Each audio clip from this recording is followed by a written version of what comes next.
To, ai magagano wanda yake duka an ji.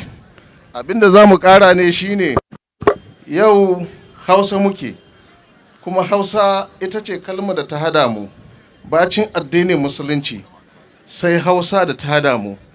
Dukkanan da muke zanne akwai kabilu waɗanda yake arshinsu ba ma ji, su ma suna jin namu amma ba ma jin nasu. Waɗanda yake dukkanmu bacin addinin musulunci sai Hausan nan da ta damu. Mu hada kanmu, mu rike kanmu, mu zama abu guda.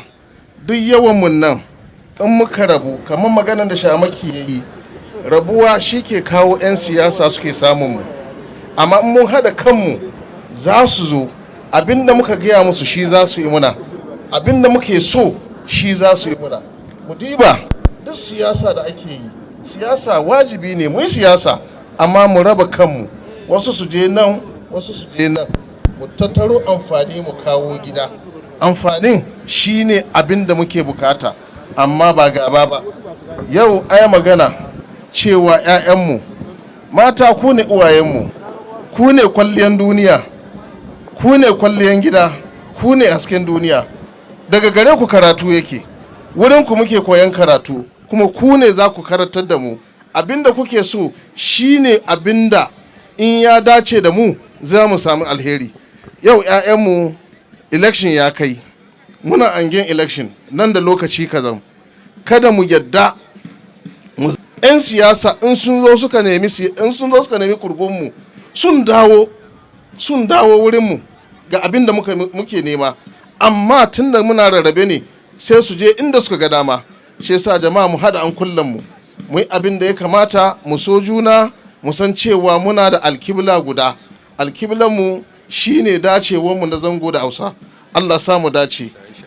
Kuma 'ya'yanmu don Allah don Annabi, ka zama mutum sosai, sai ka kula da kanka. Kulawa da kanka shine ka kiyaye da abin da bai dace ba. Abin da bai dace ba shine abin da zai saka wani abin da bai kamata ba.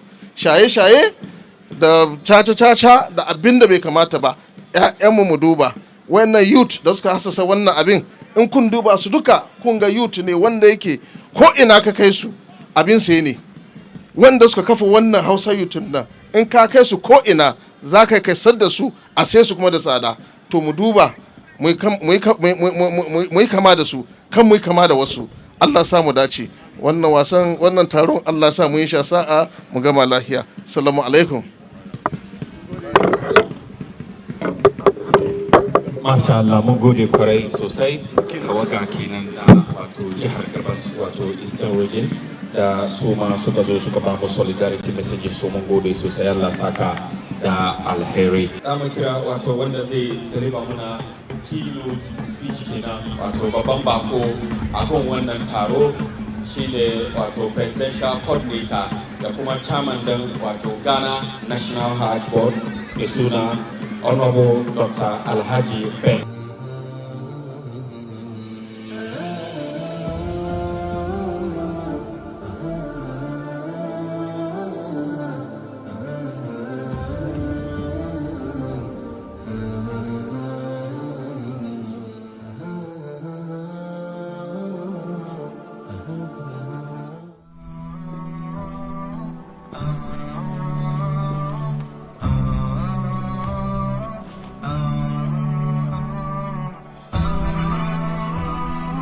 HAFIZ TV, unique every day.